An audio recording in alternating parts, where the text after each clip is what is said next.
Je voudrais ce soir qu'on médite sur le sens des cendres.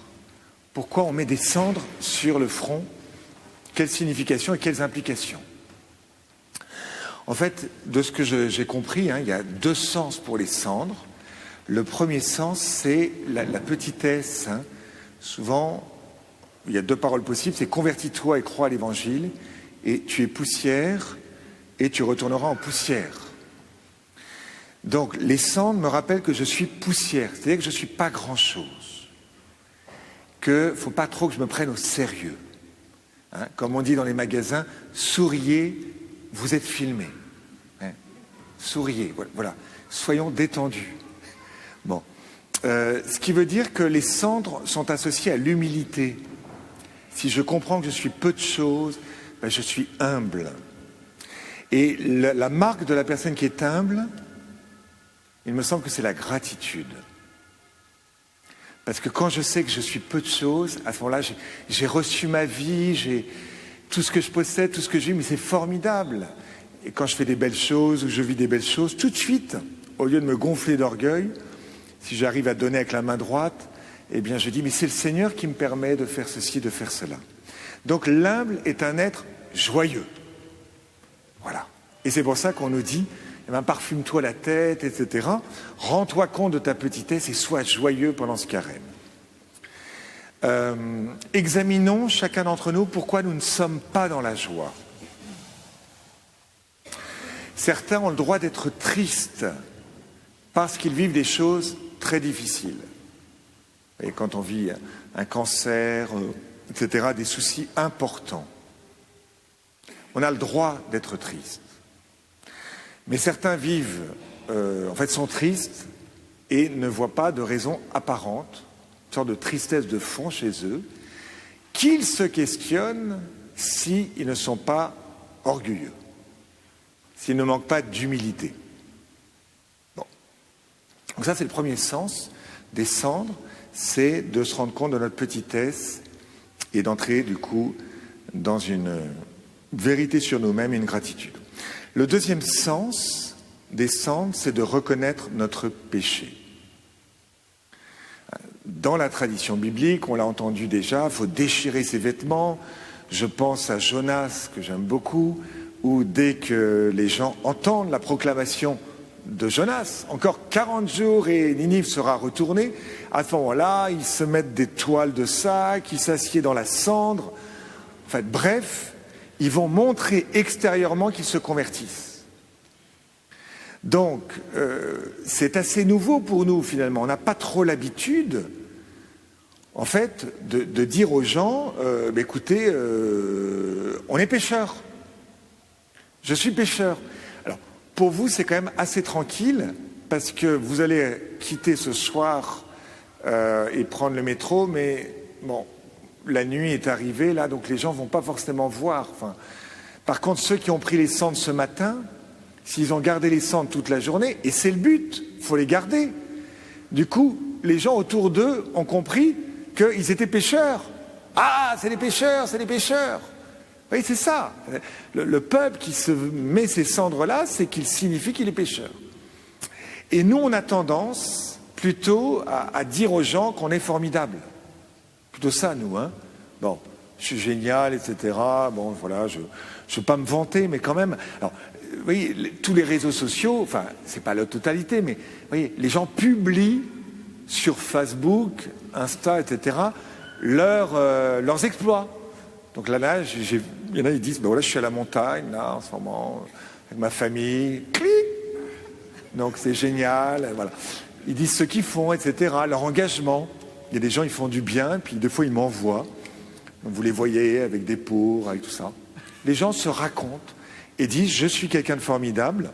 Alors, quand on est enfants, jusqu'à l'âge de 15 ans, c'est important de publier ce qu'on sait faire de bien, d'être applaudi et tout et tout. Après, ça pose un problème quand même. Vous voyez, la personne adulte qui a tout le temps besoin de demander « alors j'étais formidable », etc. On sent que ça ne va pas, quoi. Par contre, que nous, on dise à l'autre Ben, ce que tu as fait, c'est super, bravo pour le chant, etc. Mais c'est pas pareil, c'est l'autre qui me le dit. Ça, c'est super quand l'autre me le dit. Mais c'est pas moi, vous voyez, qui demande, qui quémande. Bon. Donc là, aujourd'hui, l'opération, c'est opération vérité. On met des cendres parce qu'on prend conscience qu'il y a un souci. Et en fait, ce souci n'est pas un problème.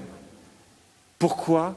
Parce que je confesse en même temps que le Seigneur est mon sauveur. Je suis pécheur, mais en même temps, je témoigne que ces cendres deviendront lumière. Eh bien, à Pâques, je témoigne que j'entre dans un chemin et que ce chemin, le but, c'est pas d'avoir des cendres toute notre vie. Le but, c'est d'avoir la tenue de noces.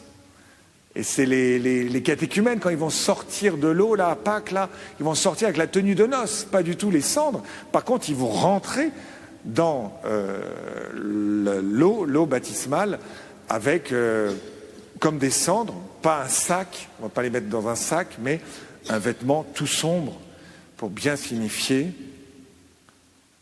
enfin pour rien du tout, c'est pour pas qu'on les voit tout nus, mais ça peut aussi pour signifier leur état de pécheur. Bon.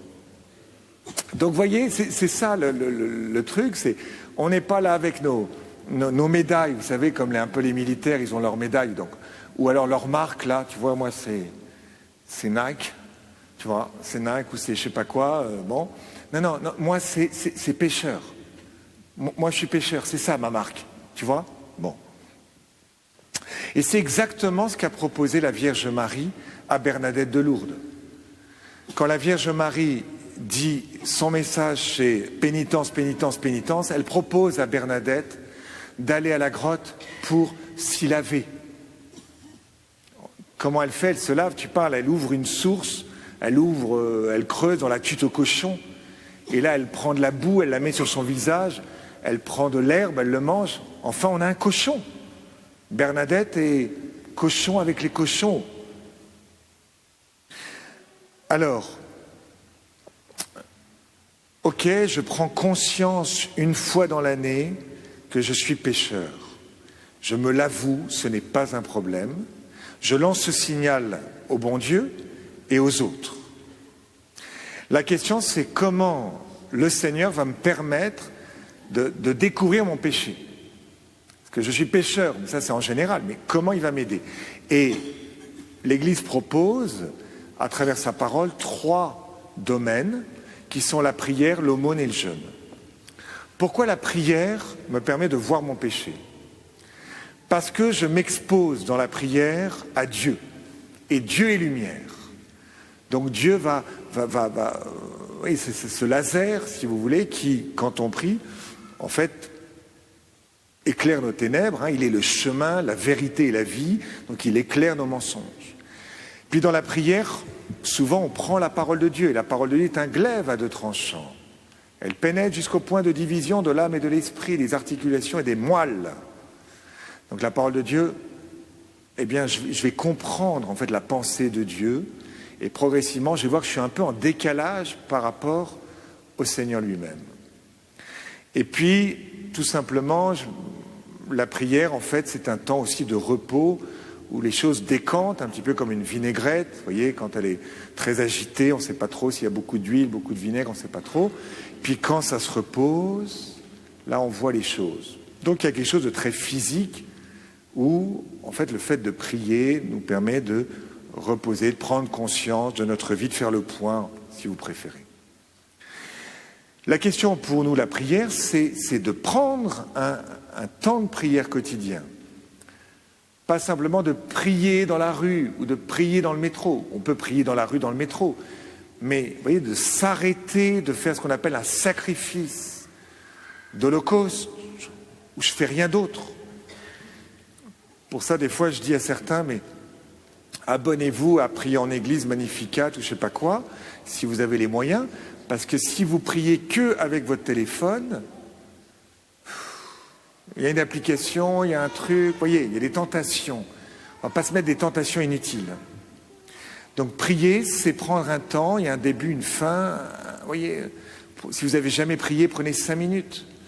Si vous n'avez pas d'évangile, je vous en donne un à la fin, j'en ai gratuit. Prier. Ensuite, il y a l'aumône, après la prière. Alors, pourquoi l'aumône? C'est quoi le problème du péché? C'est que les biens peuvent nous posséder. J'aime bien cette parole d'André Gide. Tout ce que tu ne sais pas donner te possède. Tout ce que tu ne sais pas donner te possède. Donc, les biens, parfois, vous voyez, en fait, on s'aperçoit que le pauvre est un homme libre. Et donc, plus on est dans l'avoir, en général, moins on est dans l'être. Et moins on est dans l'être, moins on est dans la relation. Donc, il y a une vraie liberté à retrouver. Alors, certains vivent avec peu de moyens. Alors, on a tous des attaches plus ou moins grandes. Bon, la pauvreté, c'est pas le même problème, vous voyez.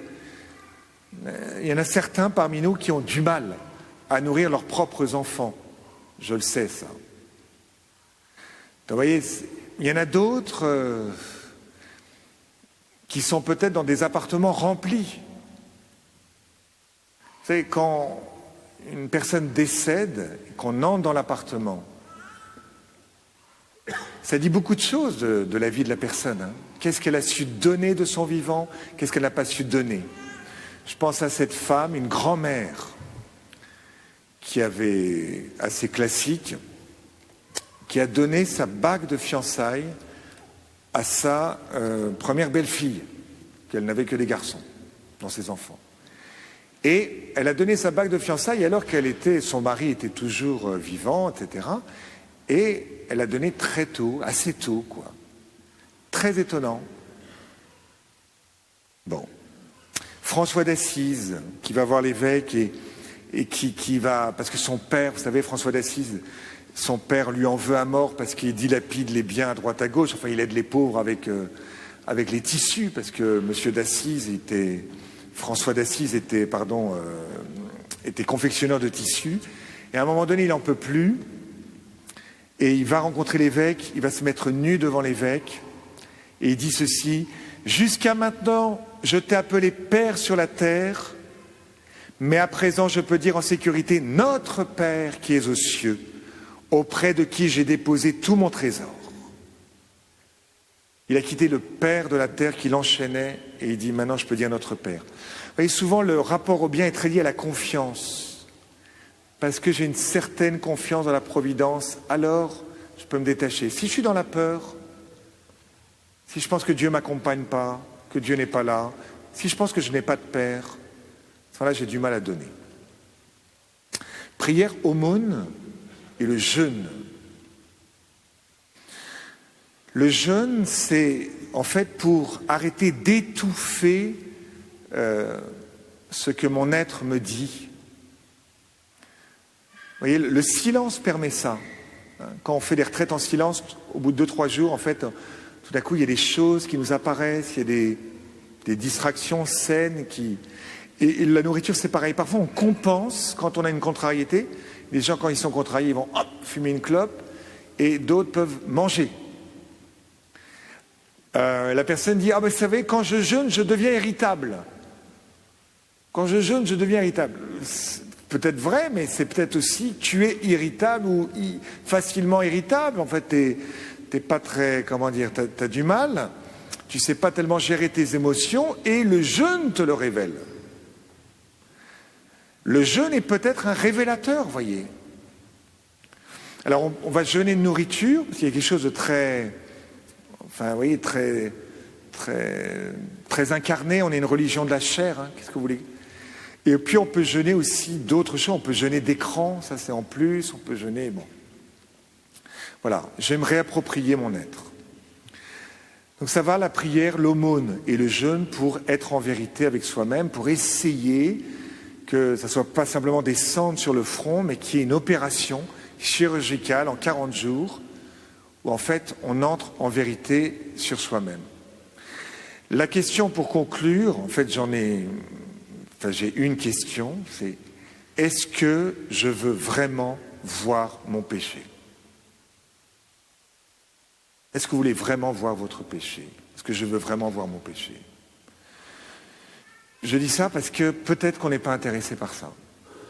C'est ça qu'on va mimer, mais est-ce qu'on le veut vraiment? Donc sachez que le démon est un fin psychologue, il vous connaît très bien, il va vous tenter dans des domaines, on n'a pas tous les mêmes domaines. Moi par exemple, il ne me tente pas sur l'achat d'une belle voiture. Jamais. Je ne reste pas jusqu'à 1h du matin sur Internet à regarder les voitures en me disant est-ce que je prends une Tesla, pas, vraiment tout électrique, pas électrique, comment, etc. Bon. Je ne suis pas dans ce trip-là. J'ai d'autres tentations, mais pas celle-là. Donc essayez de repérer qu'est-ce qui vous prend du temps, qu'est-ce qui mange votre temps et qu'est-ce qui vous enlève la paix. Qu'est-ce qui mange votre temps, qu'est-ce qui vous enlève la paix. Ça peut être un signe, voyez, de... vous pouvez aller en recherche pour voir peut-être comment le démon travaille avec vous. Et puis, pour voir votre péché, vous pouvez demander d'être aidé. Ceux qui sont en couple, c'est assez facile, hein. Dans un temps un peu de prière, on se met face au Seigneur, on va prier ensemble. Et je voudrais que tu me dises, ma chérie, ce que tu trouves pas très ajusté chez moi, et je vais le prendre un peu comme un passage du Seigneur. Qu'est-ce qui cloche? Et alors la personne, vous voyez, si elle se braque, si elle est sur la défensive, alors ça peut être un couple, mais après on peut imaginer, il y en a qui sont célibataires, c'est avec une autre personne, il y en a qui sont en communauté, c'est avec quelqu'un d'autre. Donc après on imagine tous les groupes, vous voyez, vous pouvez très bien demander à quelqu'un d'autre plus largement. Si la personne se braque, c'est peut-être qu'elle ne veut pas en fait connaître la vérité. C'est possible. Donc à ce moment-là, on sort à petits pas doucement et finit par un je vous salue Marie, on se débrouille comme on peut, quoi. Alors après, si vous sentez qu'elle se braque, mais pas tant que ça finalement, qu'elle est quand même intéressée, mais qu'elle n'est pas convaincue, vous pouvez demander une personne tierce. C'est ce que propose Jésus dans l'Évangile, hein, Matthieu 18. Hein. Quand ton frère a quelque chose là, avec un souci, va lui dire cela seul. S'il ne comprend pas, va chercher quelqu'un de la communauté. Et là, vous voyez ensemble. Alors, à ce moment-là, si elle est contre la personne tierce, c'est qu'elle n'est vraiment pas ouverte. Alors, parfois, il y a des choses, vous voyez, quand on nous a blessés, etc., ça peut être compliqué, mais parfois, dans des petites choses, etc., mais voilà, avec qui on pourrait voir ça pour avoir la lumière. Si elle est d'accord, c'est qu'elle est vraiment heureuse, elle n'est pas sur la défensive, et du coup, il y a quelque chose de l'ordre d'une lumière, d'une vérité qui peut se faire. Voilà, faut voir, oui, jusqu'où la personne peut vouloir, jusqu'où moi je veux. Est-ce que j'ai envie d'être éclairé ou pas? Et est-ce que je vais me servir de la communauté, hein, un peu comme dans les Actes des Apôtres, où la communauté permet de voir justement des angles morts? Est-ce que ça m'intéresse ou ça ne m'intéresse pas? Et puis la deuxième, après le frère, je me disais la confession. La confession permet un petit temps de pause, de se demander, même si on se prépare tout seul, même si on ne voit pas tout, bah, ça permet quand même un acte en vérité quand même, on fait ce qu'on peut. Donc on se confesse tous avant Pâques, ça c'est obligatoire. Si vous voulez communier, il faut vous confesser. Voilà. Normalement, les grands-parents, nos grands-parents, arrière-grands-parents, là, c'était toujours à la campagne, parce que mes parents habitent la campagne. À la campagne, c'était toujours, on allait à la messe une fois par an, communier, puis on se confessait une fois par an. Mais, ouais, dans les traditions, les gens faisaient ça. Bon. Mais si vous communiez davantage, il faut vous confesser davantage. Voilà. Sinon, c'est hypocrite. On fait du théâtre. Voilà. Dans le sens qu'on se montre, on dit au Seigneur, je vais être en communion avec toi, je vais être en communion, mais en fait, le sacrement qui me met en communion, c'est la confession. C'est ça le sacrement de la communion. Hein. Bon. Tout ce que je vous dis, c'est des bonnes nouvelles. Hein. Ça va, hein, parce que j'en vois qui sont tout d'un coup à baisser le visage, là. Ils se disent, mais mince. Non, non, non, parce que je vous aime, je vous dis la vérité. Hein. Si je vous aimais pas, je ferais simplement des sketchs, etc., etc. J'en fais un peu, mais pas trop. Voilà, que le Seigneur nous accompagne pour que ce temps de conversion soit un temps joyeux, car nous voulons être dans l'humilité. Amen.